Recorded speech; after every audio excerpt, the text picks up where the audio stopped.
예, 감사합니다.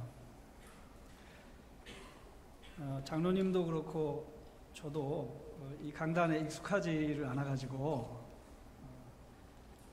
실수를 좀 하는데, 우리 이 교회 특별히 이 예배가 이 세련됨이 중요한 게 아니죠. 우리의 참된 마음을 가지고 하나님께 나아가는 것이 무엇보다 중요한 게 교회이고 예배일 텐데요. 그래서 장로님 그 사회 보시는 모습에 제가 많이 은혜가 됐습니다. 그리고 특별히 이 교회는 제가 이제 성서대학 때문에 좀 최근에 자주 오가고 또 교역자들 또 교우들하고 교제를 하게 됩니다만, 첫 인상이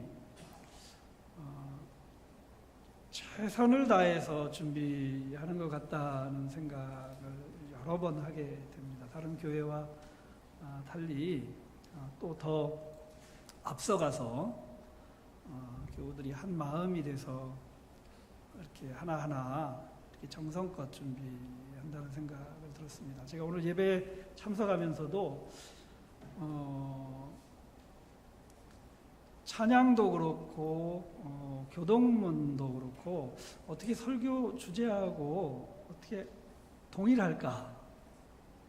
제가 이 원고 이 주제에 대해서 드린 게 월요일인가 그런 것 같은데, 그래서 이 교회가 정말 깨어 있고 하나님과 영적으로 교통하는 교회이구나.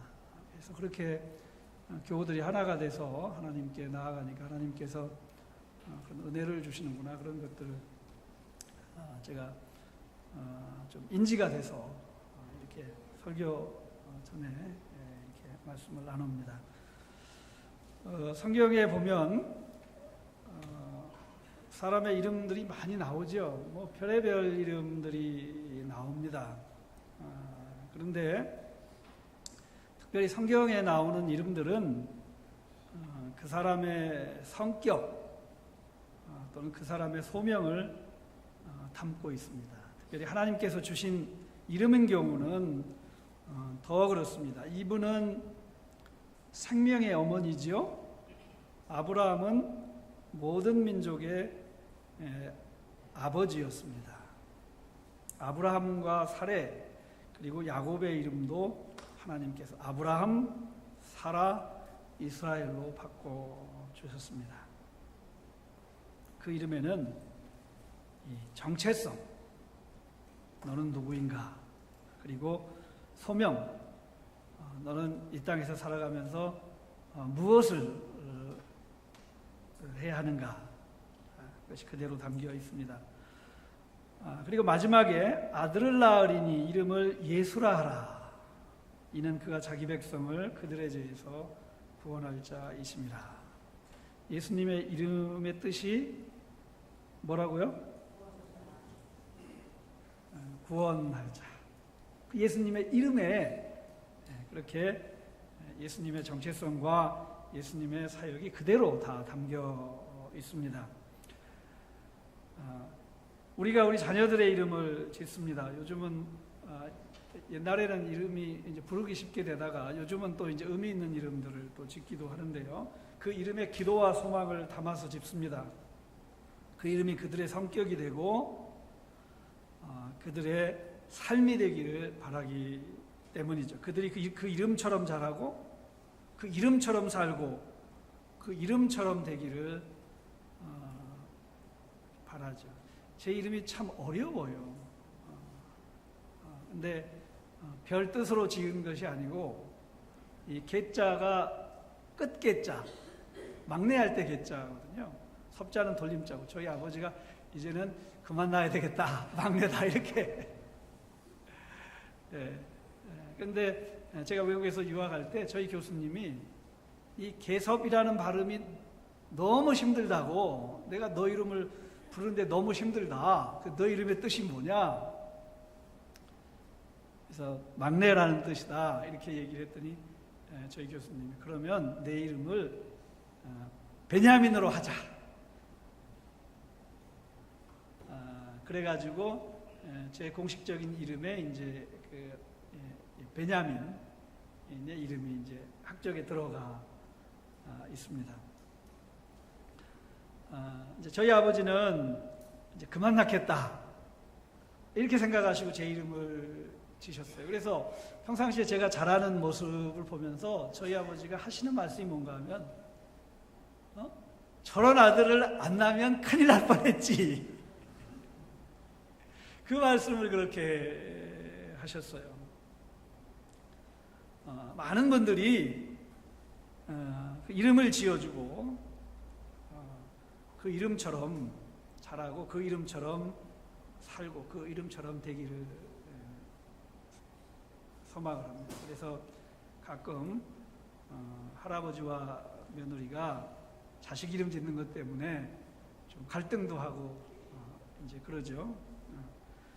그러나 우리에게는 우리 자녀들의 삶과 운명이 동양적인 용어입니다만 운명이라는 말이 우리가 우리 자녀에게 지어진 그 이름에 맞게 할 능력도 권한도 없습니다. 우리가 이름을 그렇게 지으면 우리 자녀가 그렇게 됐으면 좋죠. 그러나 우리에게는 그럴 능력도 권한도 있지 않습니다. 이 세상에 보면 그 이름과 반대로 되어 있는 사람들도 많이 있어요. 그저 소망하고 기도하는 것밖에는 할 수 있는 것이 없죠. 그러나 하나님의 경우는 다를 것입니다. 하나님이 이름을 지어주셨다면 하나님은 그 이름에 맞게 하실 권한도 능력도 있으실 것이 분명합니다. 그럼 한 걸음 더 나아가서 하나님께서 스스로 자신의 이름을 지으셨다면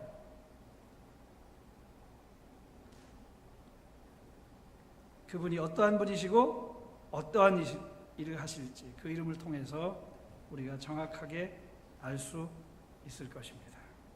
하나님께서는 결코 자신의 이름을 함부로 부르기 좋게 짓거나 다른 사람들의 이름과 혼동되지 않도록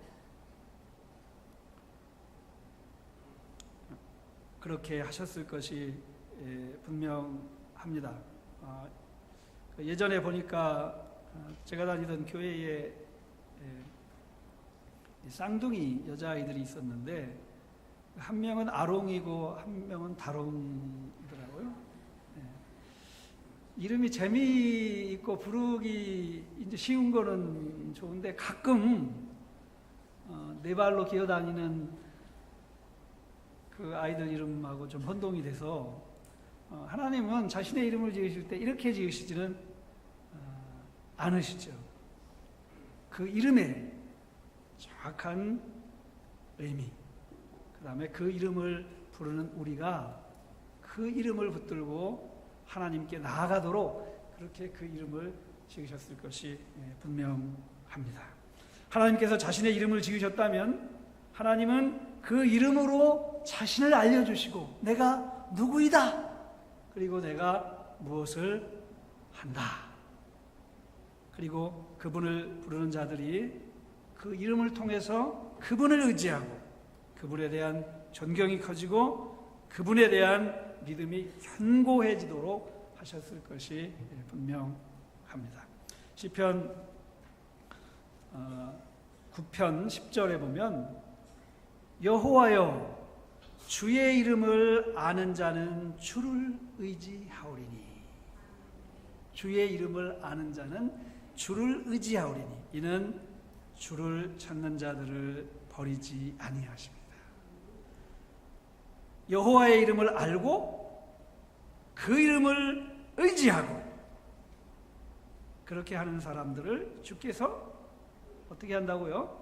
여호와의 이름을 알고 주를 의지하는 것 그리고 이제 여호와를 찾는 자들 주께서 어떻게 하신다고요? 버리지 않는다. 주의 이름을 아는 자들은 주를 의지하게 되고 주를 의지하는 자들은 주께서 버리지 아니하신다. 주께서 돌보신다는 말씀입니다. 그래서 우리가 먼저 주의 이름을 아는 것이 중요합니다. 그래야 주님이 어떤 분이신지 알고 그래야 의지를 할 수 있고 주님으로부터 돌봄을 받을 수 있을 것이기 때문입니다. 호세아서 6장 1절에서 3절에 보면 오라 우리가 여호와께로 돌아가자. 여호와께서 우리를 찢으셨으나 도로 낮게 하실 것이요 우리를 치셨으나 싸매어 주실 것입니다. 여호와께서 이틀 후에 우리를 살리시며 셋째 날에 우리를 일으키시리니 우리가 그의 앞에서 살리라. 그러므로 우리가 여호와를 알자. 힘써 여호와를 알자. 그의 나타나시면 새벽빛같이 어김없나니 비와 같이 땅을 적시는 늦은 비와 같이 우리에게 임하시리라. 자, 여호와께서 낮게 해주실 것이다. 여호와를 힘써 알자. 그가 우리에게 임하실 것이다. 그렇게 호세아서 6장에서 우리에게 권고하고 있습니다. 우리가 자신을 돌아보면 그동안 하나님을 아는데 힘썼는가 이렇게 생각해 본다면 또 하나님을 의지하는데 힘썼는가 돌아보면 저는 그렇지 못한 경우들을 많이 발견하게 됩니다. 이것이 우리가 하나님을 경험하는 것, 하나님의 돌봄을 체험하는 것, 이런 데서 우리가 부족함을 발견하게 되는 그런 이유 중에 하나가 됩니다. 우리가 하나님을 알고 하나님을 의지할 때 그분의 인도도 공급도 보호도 경험하게 될 것입니다. 하나님으로부터 차단되어 있으면 모든 것이 부족함 뿐이죠. 빛으로부터 차단되어 있으니 차가운 얼음이고 에너지원으로부터 차단되어 있으니 무력함 뿐이고 생명으로부터 차단되어 있으니 사망의 소리뿐입니다. 여호와여 주의 이름을 아는 자는 주를 의지하오리니 이는 주를 찾는 자들을 버리지 아니하심이니라. 자, 그래서 오늘은 하나님의 이름 하나를 묵상해 보려고 합니다. 성경에 하나님의 이름이 많이 나오죠. 가장 흔한 이름이 뭡니까? 하나님의 이름이 가장 흔한 게 여호와라는 이름이고 또 다른 이름은 뭘까요? 하나님이라는 이름이에요. 우리가 부르는 그냥 하나님이라는 이름. 여호와라는 이름은 히브리 말로 야훼라는 이름이고 하나님은 히브리 말로 엘로힘이라는. 근데 여호와라는 하나님의 이름은 이 스스로 있는 자라는 하나님의 이름과 같은 용어예요. 그 스스로 있는 자라는 하나님의 이름은 비동사가 중심이 된 단어예요. 비동사는 뭡니까? 존재한다라는 것이죠. 그래서 여호와의 이름에 담긴 가장 중요한 의미가 하나님이 존재하신다. 그래서 이스라엘 백성들은 여호와 하나님을 부를 때 바로 하나님은 계시는구나. 그것을 바로 인지할 수 있게 되는 것이죠. 특별히 여호와 하나님의 이름에 담긴 그 의미는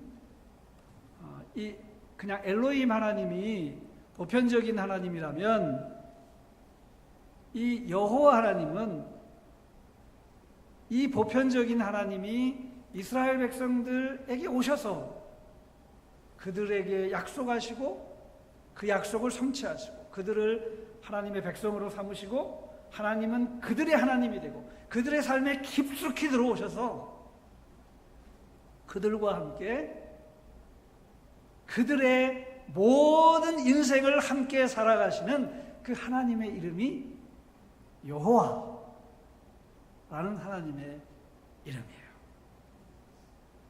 자, 오늘은 우리가 그 이름들은 잘 아니까 묵상해 보려고 하는 하나님의 이름은 전능하신 하나님입니다.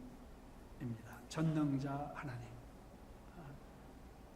특별히 제가 성산교회 성악을 잘 모르지만 이 주제를 택하면서 특별히 성산교회 특별히 기도 많이 하고 있는 이 시기에 하나님께서 주시는 이 이름에 메시지가 있겠다 그런 확신을 가지고 이 자리에 있었습니다. 자, 6장 2절에서 5절에 보면 하나님이 모세에게 말씀하여 이르시되 나는 여호와니라 내가 아브라함과 이삭과 야곱에게 전능의 하나님으로 나타났으나 나의 이름을 여호와로는 그들에게 알리지 아니하고 가나안 땅 곧 그들이 거류하는 땅을 그들에게 주기로 그들과 언약하였더니 이제 애굽 사람이 종으로 삼은 이스라엘 자손의 신음소리를 내가 듣고 나의 언약을 기억하노라.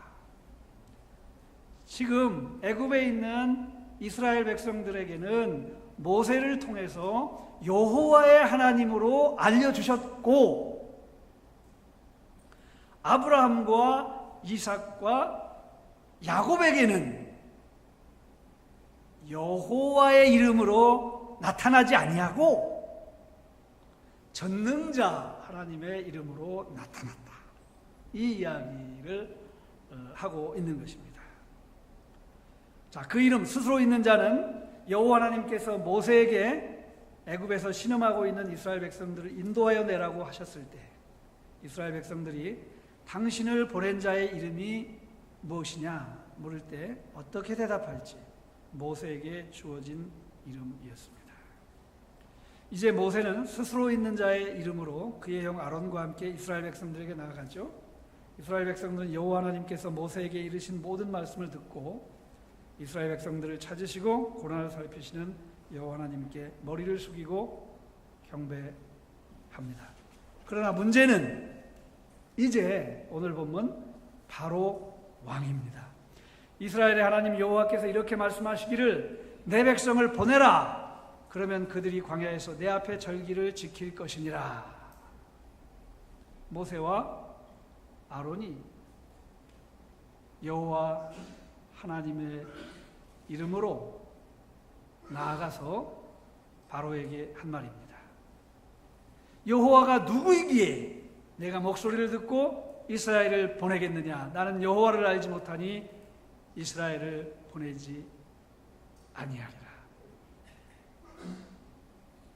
이에 대한 바로의 대답이죠. 모세와 아론 때문에 바로는 경노합니다. 이스라엘 백성들의 고역은 극심하게 되죠. 벽돌도 더 많이 굽게 하고 이제는 벽돌도 구울 집도 제공해 주지 않습니다. 이 때문에 모세와 아론에 대한 이스라엘 백성들의 원성은 하늘을 찌르죠. 너희가 우리를 바로의 눈과 그의 신하의 눈에 미운 것이 되게 하고 그들의 손에 칼을 주어 우리를 죽게 하는도다. 자, 이에 대한 모세의 심정은 어떠했겠습니까? 주여 어찌하여 이 백성이 학대를 당하게 하시나이까? 어찌하여 나를 보내시나이까? 내가 바로에게 들어가서 주의 이름으로 말한 후로부터 그가 이 백성을 더 학대하며 주께서도 주의 백성을 구원하지 아니하시나이다. 어찌하여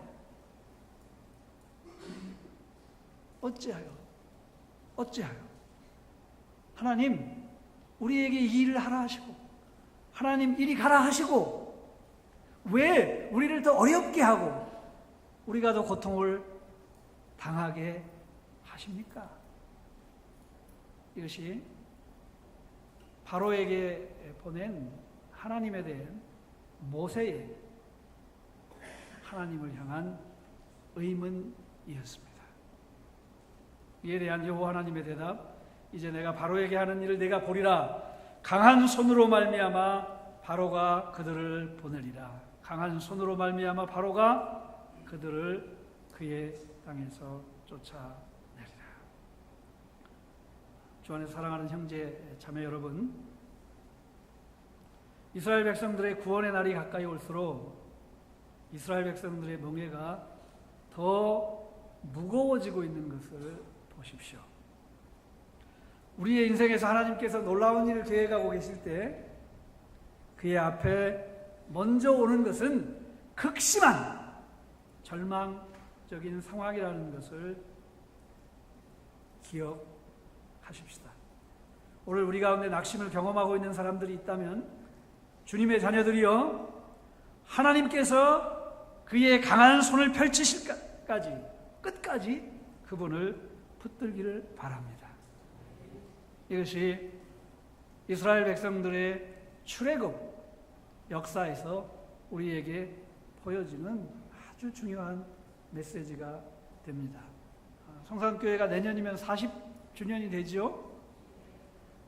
여태까지 잘 달려왔습니다. 목사님도 너무 수고하셨고 교우들도 어느 다른 교회 못지않고 목회자들을 존경하고 그 지도에 순종하는 모습들을 보면서 제가 성산교회 교우들과 교제할 기회가 있으면 이 점에 대해서 칭찬하고 참 감사하고 싶다 하는 생각을 한 적이 있습니다. 요즘 목회자의 권위를 너무 업신여기고 목회자들을 제대로 이렇게 순종하지 않아서 생기는 어려움들이 많이 있습니다. 물론 목회자들도 많이 부족합니다만 부족하다고 해서 하나님이 목회자들을 멸시하도록 그렇게 가르치시는 않죠. 그래서 목회자들을 이해하고 그들을 위해서 기도하고 끝까지 그들이 주 옆에서 받은 소명을 다할 수 있도록 하는 것은 하나님이 너무 기뻐하시는 일이고 그건 마땅한 본분이고 내게도 하나님께서 주시는 큰 은혜입니다.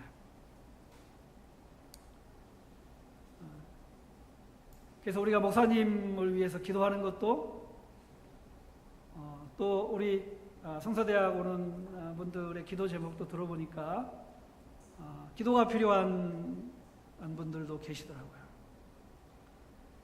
그렇다고 해서 하나님이 안 계신 것이 아니고 하나님이 여전히 여호와 하나님이시고 특별히 오늘 본문에서처럼 이러한 상황에서 내가 여호와 하나님으로 알리지는 않았지만 너희 조상에게는 전능한 하나님으로 나타났다. 이렇게 말씀하심으로써 전능한 하나님의 이름을 붙들도록 권고하시는 것이 오늘 말씀입니다. 오늘 본문에서 하나님께서 모세에게 자신의 이름을 알리신 것은 하나님께서 이스라엘 백성들을 바로의 손으로부터 건져내실 능력이 있다는 것을 확증시켜 주시기 위한 것입니다. 3장에서 나는 야훼이다, 스스로 있는 자이다 이렇게 하셨습니다. 지푸라기 같은 바로가 난리를 쳐도 나는 하나님이기를 멈추지 않겠다. 요 여호와의 이름을 요 문맥에서 사용하는 것은 그 의미가 됩니다. 지푸라기 같은 바로가 난리를 쳐도 그리고 바로가 호두깎이 병정 같은 병정들로 이스라엘 백성들을 막아도 나는 변하지 않는다. 계획을 변경할 생각이 없다. 이것이 여기서 계속 반복적으로 강조하고 있는 여호와 하나님의 이름이 우리에게 가르쳐 주는 것입니다. 너희는 구원을 받는다. 내가 하나님이기를 이 상황에서 멈추지 않을 것이고 내 계획도 너희를 구원하고자 하는 내 계획도 변경하지 않는다. 바로 이 여호와 하나님의 이름의 뜻에 들어있는 말씀입니다. 여기 6장에서는 전능한 하나님으로 나타났다는 것을 언급하고 있습니다. 자, 무슨 말씀입니까? 야훼 하나님의 이름이 전능한 하나님의 이름보다 더 완전하고 큰 이름이죠. 이스라엘 백성들에게는. 그런데 이 완전하고 더 큰 이름이 너희에게 계시되었다. 너희는 큰 특권을 받았다. 너희 조상들에게는 이 이름이 계시되지 않았고 전능한 하나님으로 나타났는데 너희 조상들에게는 하나님에 대한 온전한 믿음과 확신이 있었다. 그렇다면 이 여호와 하나님의 이름을 안 너희들은 조상들보다도 훨씬 더 큰 확신과 큰 용기가 있어야 할 것이 아니냐. 이 말씀입니다.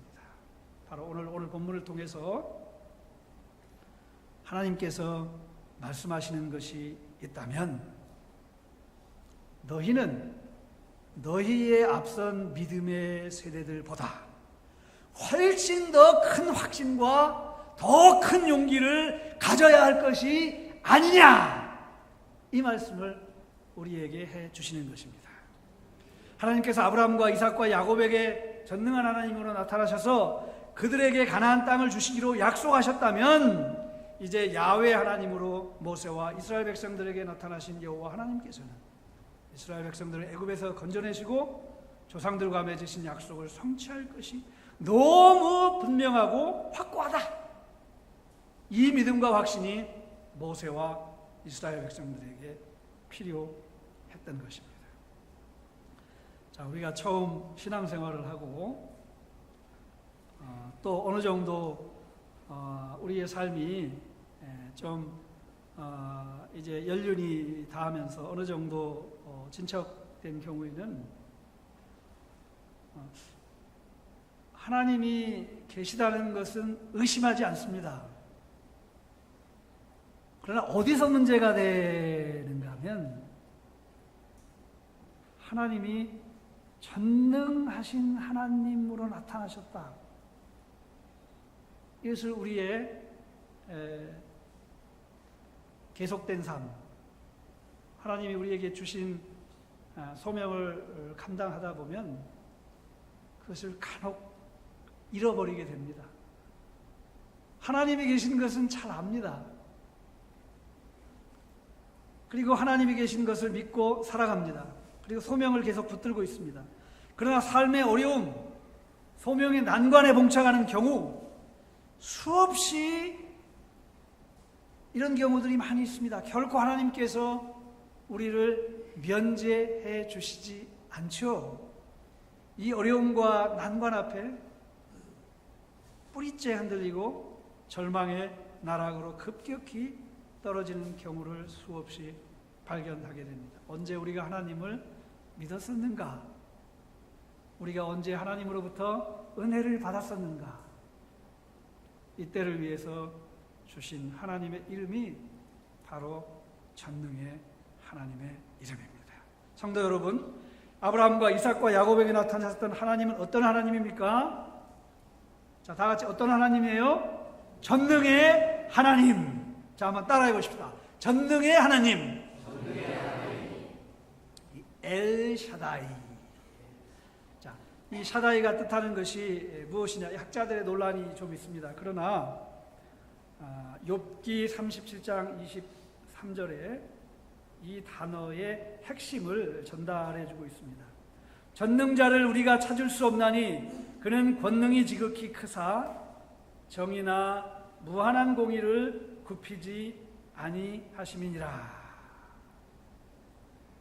전능자, 전능, 이 권능 이렇게 표현이 있는데요.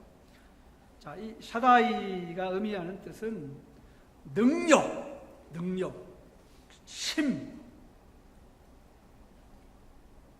이것이 주된 의미가 됩니다. 이것은 신학적으로 이 하나님의 전능이라는 표현을 쓰고 있는데요. 자, 하나님의 전능은 하나님이 하시기를 원하시는 것을 하실 수 있는 모든 능력을 말합니다. 하나님은 하나님이 원하시는 모든 것을 하실 수 있다. 자, 중요한 것이 모든 것을 하실 수 있다예요. 근데 그 앞에 뭐예요? 뭐를요? 하나님이 원하시는 것을, 이 전능에 담겨 있는 중요한 개념입니다. 하나님이 모든 것을 하실 수 있으세요. 이 전능의 의미의 전능자 하나님. 근데 그 앞에 중요한 것이 무엇인가 하면 하나님이 원하시는 것을 하실 수 있는 것, 그 능력. 자, 이런 분들이 이 세상에 있습니까? 자기가 원하는 것을 다 할 수 있는 능력을 가지고 있는 분이 있어요? 그래서 하나님에게만 이것이 돌려지는 것입니다. 성경에 하나님의 전능에 대한 구절이 많이 나오죠. 이것을 크게 나누면 세 가지로 정리가 될 수 있습니다. 우리 주보에 이제 첫 번째 항목에 나오는데요. 첫 번째 경우는 하나님은 하나님의 목적을 성취하시는 것을 멈출 수가 없다. 이제 성경적인 표현이니까 이제 이렇게 합니다. 이게 무슨 말씀인가 하면 하나님은 목적하시는 것은 반드시 성취하신다.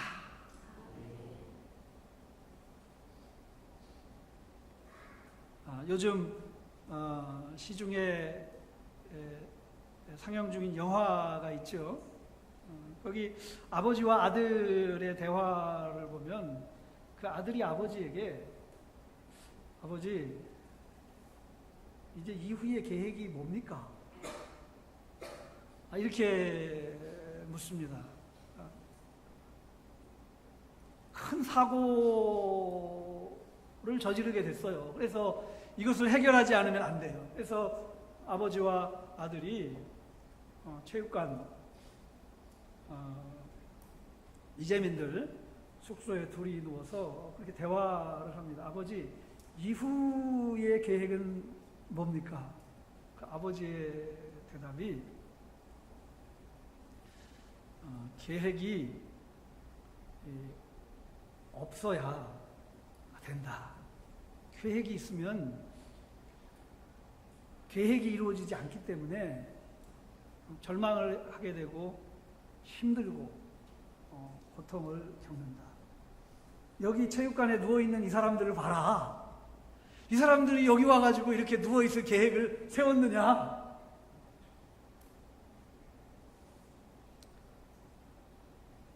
이 아들과 아버지의 대화입니다. 그래도 아들은 아무래도 계획을 좀 세워야 될 것 같은데 이 아버지의 이 말이 맞는 것 같기도 하고 아닌 것 같기도 하고, 그래서 아버지가 아들에게 너 더 자야 되겠다 이렇게 하는 그 대사가 나옵니다. 그 가난하게 살던 그 아버지, 계획을 세워본들 그 계획을 성취해 본 적도 없고 계획을 세워봐야 더 절망감만 커지는 이런 자신의 삶을 그렇게 표현을 한 것이죠. 그것으로부터 예외인 경우, 바로 하나님이 계획을 세우시는 것을 반드시 성취하실 수 있다. 하나님은 하나님이 목적을 세우신 것을 반드시 이루실 수 있다. 이것이 하나님의 전능에 담겨 있는 의미입니다. 하나님이 우리를 구원하시기를 원하셨다. 하나님이 우리를 다시 세우시기를 원한다 한다면 하나님은 반드시 그것을 해내실 수 있다. 성경에 하나님이 내가 너희를 복주기를 원한다 이렇게 말했다고 한다면 하나님은 우리를 반드시 복주신다. 이것을 성취하실 수 있다. 이것을 성공시킨다. 그 뜻이 바로 하나님의 전능에 담겨있는 뜻이다. 그 말입니다. 바로 이게 다니엘서 3장 35절에서 있던 그런 말씀인데요. 두 번째는 하나님이 기뻐하시는 것은 무엇이나 하신다. 첫 번째는 하나님은 자신이 원하시는 것을 무엇이든 한다. 하나님의 목표를 세우신 것은 반드시 하나님은 이루실 능력이 있다. 두 번째는 하나님이 기뻐하시는 것은 무엇이나 하신다. 시편 115편 3절에 보면 오직 우리 하나님은 하늘에 계셔서 원하시는 모든 것을 행하셨나이다. 이사야서 46장 9절에서 10절도 마지막 부분에 보면 내가 시초부터 종말을 알리며 아직 이루지 아니한 일을 옛적부터 보이고 이르기를 나의 뜻이 설 것이니 내가 나의 모든 기뻐하는 것을 이루리라 하였노라. 세 번째 전능에 담겨 있는 용어의 뜻은 하나님의 능력은 모든 능력보다 뛰어나다는 것을 의미합니다. 그저 10만 세대라는 것이 아니라 완전한 능력이라는 것을 말하고 있죠. 이게 시편 1절에서 3절에 가르쳐 주고 있는데요. 제가 길게 설명은 하지 않겠습니다. 자, 그렇다면 오늘 본문에서 전능하신 하나님이라는 하나님의 또 다른 이름에 계시된 교훈이 무엇인가? 그것을 한번 마지막으로 우리가 생각을 해보자는 말씀입니다. 전능하신 하나님의 이름에 담긴 교훈, 우리가 우리의 주어진 삶과 소명을 감당하다가 어려움과 난관에 봉착했을 때 기억하고 다시 붙들고 의지해야 할 그 이름에 담긴 권고는 첫째, 그 어려움과 난관 속에서도 여전히 하나님은 우리의 하나님이다. 그 하나님은 우리의 경배를 받아야 한다. 우리는 그분의 경외자가 되어야 한다. 이것이 전능하신 하나님으로 나타났을 때 그 이름을 통해서 하나님이 우리가 하나님을 알고 의지하고 하나님으로 돌봄을 받도록 하시는 그 의미입니다. 자, 어려움과 난관에 봉착했을 때 여전히 우리가 하나님을 경외할 수 있을까요? 욥기 40장 2절에 보면 여호와께서 또 욥에게 이르시되 그 집 잡는 자가 전능자와 다투겠느냐? 하나님을 탓하는 자는 대답할지니라. 우리가 욥을 생각해 보면 이 의미를 알 수 있습니다. 욥이 왜 그런 이 난관에 봉착하게 됐는지 욥 스스로 알지 못합니다. 그런데 마지막에 욥이 하나님께 발설하는 내용을 보면 하나님께서 이렇게 말씀하시지 않을 수 없습니다. 전능자와 다투는 자 누구냐? 그 욥의 내면에는 하나님으로부터 이런 책망을 듣지 않을 수 없는 그런 심적 상태가 있었습니다. 우리가 혼돈에 빠졌을 때 우리는 물을 수 있습니다. 그러나 사도 바울이 말한 것처럼 토기장이에게 왜 이렇게 할 수 있느냐 할 수 없습니다. 우리의 인생이 마지막까지 승승장구하면 좋을 텐데 그렇게 보이지 않는 그 일에서 하나님이 왜 우리에게 이럴 수 있느냐? 하나님이 실패한 것이냐? 하나님이 포기한 것이냐? 하나님이 변한 것이냐? 이 질문을 우리가 할 수 있습니다. 그러나 전능자 하나님의 이름에 담긴 그 뜻은 바로 우리가 절망과 사망과 같은 어려움에 처했을 때도 하나님은 여전히 존재하시고 그분은 우리와 함께 계시고 우리를 돌보고 계시는 것을 알기 때문에 그분은 그것을 포기하거나 실패하거나 변하실 수 있는 분이 아니기 때문에 우리는 그분을 경외해야 한다. 이 순간에도 하나님을 예배하고 하나님을 의지하고 하나님께 영광을 돌리는 이것이 가장 우선 되어야 한다. 혹시 목사님이 편찮으시다 그러면 교우들도 좀 편찮은 것 같은 심리적인 이 동감 그 역량이 생길 거예요. 그러면서 이 바울과 빌립보 교회에 보면 바울이 감옥에 있는 것 때문에 빌립보 교회의 교우들이 굉장히 걱정을 합니다. 그 교회에 복음을 전한 바울이 감옥에 갇혔으니까 걱정을 많이 하는 거예요. 그런데 그 걱정 속에 뭐가 하나가 들어있었냐면 좌절, 절망의 모습들이 포착이 됩니다. 왜냐하면 우리에게 복음을 전한 사도 바울, 그는 하나님의 사람이고 그리스도의 전도자인데 그가 왜 감옥에 있나? 그래서 바울은 그것을 감지합니다. 빌립보 교회 성도들의 염려 속에 있는 절망감, 그것을 감지합니다. 그래서 바울이 그들에게 편지를 보내면서 예수 그리스도 안에 있는 우리의 구원의 안전성과 그로 말미암은 하나님이 우리를 돌보시는 것에 대한 그 감격, 그것들을 강조를 합니다. 그래서 혹 어느 교회 목사님이 아프시다 하면 교우들 중에 우리 목사님처럼 평생을 복음을 위해서 수고하신 분이 없고, 우리 목사님처럼 그렇게 기도 많이 하시는데 왜 아프실까?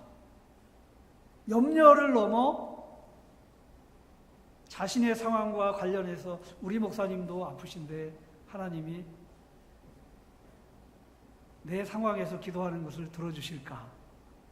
이런 의구심과 낭망의 마음이 생기는 경우들이 있습니다. 오늘 본문은 우리가 바로 앞에 모세와 아론이 갔을 때의 그 상황을 보십시오. 그리고 하나님께서 알려주신 이름을 보십시오. 전능자 하나님의 이름에는 이 과정이 들어있습니다. 바로 이때 하나님을 우리가 참으로 경외하고 하나님을 온전히 붙들고 그분을 예배하는 것, 이것이 무엇보다 중요한 첫 번째 메시지가 됩니다. 두 번째는 우리가 전능하신 하나님의 이름으로 듣게 되는 또 다른 교훈은 하나님은 그 백성들의 보상자, 상급자라는 것입니다. 창세기 15장 1절에 보면 이후에 여호와의 말씀이 환상 중에 아브라함에게 임하여 이르시되 아브라함아 두려워하지 말라 나는 내 방패요 너의 지극히 큰 무엇이요? 지극히 큰 상급이니라. 구약 읽은 지 오래되셨나요? 두 번째 이 이름으로 듣게 되는 교훈은 하나님은 그의 백성들의 상급이다. 요 말씀입니다. 전능하신 하나님의 이름에 담겨있는 이 뜻은.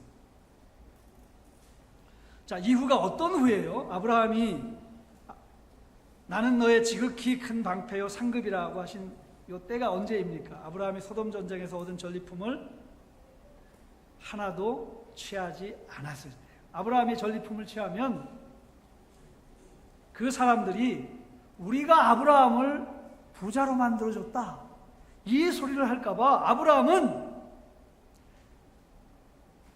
전리품을 받지 않습니다. 그리고 나서 하나님께서 아브라함에게 나타나셔서 하신 말씀이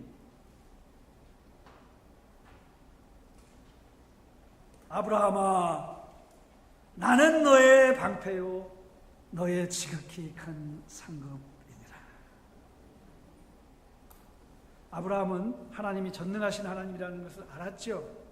하나님이 목적을 성취하시는 분이라는 것을 알았습니다. 하나님은 기뻐하시는 것은 무엇이나 하신다는 걸 알았습니다. 하나님의 능력은 모든 능력보다 뛰어나다는 것을 알았습니다. 아브라함 하나님께서 자신에게 약속하신 것을 지키실 것을 믿은 거죠. 그 약속을 지키실 능력이 있다는 것을 믿은 것입니다. 아브라함은 이 하나님만을 경외한 것입니다. 하나님만을 존경하고 하나님만을 두려워한 것이죠. 그의 삶에서 모든 사안에서 바로 이런 아브라함에게 하나님은 지극히 큰 상급이었습니다. 성도 여러분, 우리가 이 땅에서 무엇을 바라보고 무엇을 얻기를 소망하고 누구에게 얻기를 소망하고 누구에게 줄을 대기를 원하십니까? 하나님은 하나님만을 소망으로 삼고 하나님이 주시는 것으로 우리의 삶을 견고히 하기를 소망하는 이들에게 하나님은 상급이 되시고 보상이 되신다는 것을 이 말씀을 통해서 우리에게 가르쳐 줍니다. 하나님을 찾는 자들은 하나님이 자신에게 상 주시는 이심을 믿어야 할지니라. 이것이 우리의 절망과 낭망적인 상황에서 하나님을 붙들 수 있게 하는 그런 말씀이 됩니다. 전능하신 하나님의 이름에 담긴 또 다른 교훈은 마지막입니다. 오늘 교동문에도 있고 우리 성가대 찬양에도 있습니다만, 하나님은 하나님의 자녀들의 피난처가 되신다. 시편 91편 1절에서 4절, 14절에 있죠. 오늘 교동문에 있는 그대로입니다. 하나님을 거절한 자에 대한 심판의 반대가 하나님을 영접한 자에 대한 피난처입니다. 우리가 전능자의 그늘에 거한다면 그 전능자의 전능으로 보호를 받습니다. 이 보호가 우리가 하나님의 전능하심 안에서 받게 된 무한하고 끝이 없는 안전이 됩니다. 우리가 어떻게 전능자의 그늘에서 살 수 있습니까? 그것은 지존자 지극히 높으신 이의 은밀한 곳을 거처로 삼을 때입니다. 말하자면 하나님을 알고 하나님을 의지하는 것, 이것이 바로 지극히 높으신 이의 은밀한 곳에 거처를 삼는 것이죠. 이것이 시편 91편에 보면 우리가 고백하는 것, 그리고 기도하는 것으로 그렇게 나와 있습니다. 이 엘리자베스 엘리엇이라는 사람이 쓴 전능자의 그늘이라는 책이 있죠. 땅끝, 창끝이라는 영화로도 나왔습니다만, 이 이야기는 이 에콰도르의 이 살인 부족, 이 아우카 부족에게 복음을 전하다가 순교하게 된 4명의 선교사와 함께 살해된 자신의 남편의 믿음과 삶을 기록한 그런 전능자의 그늘이라는 책입니다. 이 남편이 순교했을 때 나이가 28살이었죠. 선교한 곳에 가서 순교하고 그 나이가 너무 젊은 나이에 38살이었습니다. 근데 그 남편 짐이 평상시에 대학 다닐 때인데요. 쓴 한 구절이 있습니다. 그 내용이 뭔가 하면, 영원한 것을 위해서 영원하지 않는 것을 내어주는 사람은 어리석은 사람이 아니다. 평상시 자신이 고백한 이 말이 자신의 삶을 잘 설명해 줍니다. 선교지에 가서 순교를 당하고 28세로 사망한 그 남편에 대한 일대기를 그리면서 그 남편의 삶을 전능자의 그늘로 명명했습니다. 전능자의 그늘에 이렇게 죽음이 있고 28세의 죽음이 있는가? 이 마지막 세 번째 담겨 있는 의미가 그저 전능자의 그늘이라는 의미가 우리가 생각하는 피상적인, 우리가 세상에서 구하는 그런 안전, 보호망을 의미하는 것이 아닌 그것보다 더 한 단계 나아간 궁극적인 의미도 있다는 것을 알려줍니다. 물론 우리가 세상에서 필요로 하고 우리가 기도하고 우리가 갈구하는 그 안전과 보호와 인도를 포함하지만 그것만이 아니라 더 한 단계 나아가서 바로 하나님의 백성들의 피난처는 죽음과 고통으로부터, 고통과 죽음으로부터의 피난처가 아니라 최종적이고 궁극적인 패배로부터의 피난처도 의미하는 것을 가르쳐 줍니다. 강조가 죽음으로부터의 피난이 아닌 부정적 의미가 아니라 더 적극적인 의미로 매일매일의 삶 동안 그리스도에게 복종하는 것, 이것이 또 다른 전능자의 그늘의 의미에서 우리에게 주는 또 다른 의미라는 것입니다. 우리 주님께서도 말씀하셨듯이 살고자 하는 자는 죽고 복음을 위하여 죽고자 하는 자는 살리라. 왜냐하면 주님이 전능하신 하나님이시기 때문입니다. 우리 그리스도인의 삶 속에 전능하신 하나님의 피난처는 바로 죽고자 할 때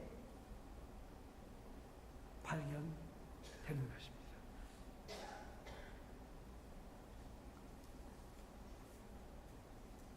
하나님께서는 예수님을 십자가에서 구원하시는 방법으로 그분의 전능을 실행하시지 않으신 것을 기억하십시다. 예수님께서 모든 병자를 고치셨고 귀신도 내어쫓고 자연현상까지 다 예수님께서 다스리셨지만 때로는 십자가에 달리셨을 때 하나님께서는 그 순간에 하나님의 전능을 실행하지 않았다. 아마도 혹 하나님은 저와 여러분들을 어려움과 난관에서 건져내시는데도 그 순간 우리가 원하고 기대하고 때로는 기도하는 방법으로 그대로 전능을 실행하지 않으실지도 모릅니다. 그러나 사도 바울은 분명히 이렇게 말합니다. 내가 확신하노니 사망이나 생명이나 천사들이나 권세자들이나 현재일이나 장래일이나 능력이나 높음이나 깊음이나 다른 어떤 피조물이라도 우리 주 그리스도 예수 안에 있는 하나님의 뭐에서? 사랑에서 끊을 수 없느니라. 이것이 사도 바울이 그리스도 안에서 고백한 하나님의 전능의 의미입니다. 사랑하는 교우 여러분, 전능한 하나님의 이름은 우리가 살아가는 동안, 우리가 소명을 지고 가는 동안 어려움과 난관으로 놀람과 두려움, 낙심과 절망에 빠져들 때, 그때도 하나님께서 우리의 경외 대상이고, 그리고 하나님은 진정 우리의 상급이 되시고, 그리고 하나님 안에는 영원하고 결코 흔들리지 않은 피난처가 있다는 것을 가르쳐 줍니다.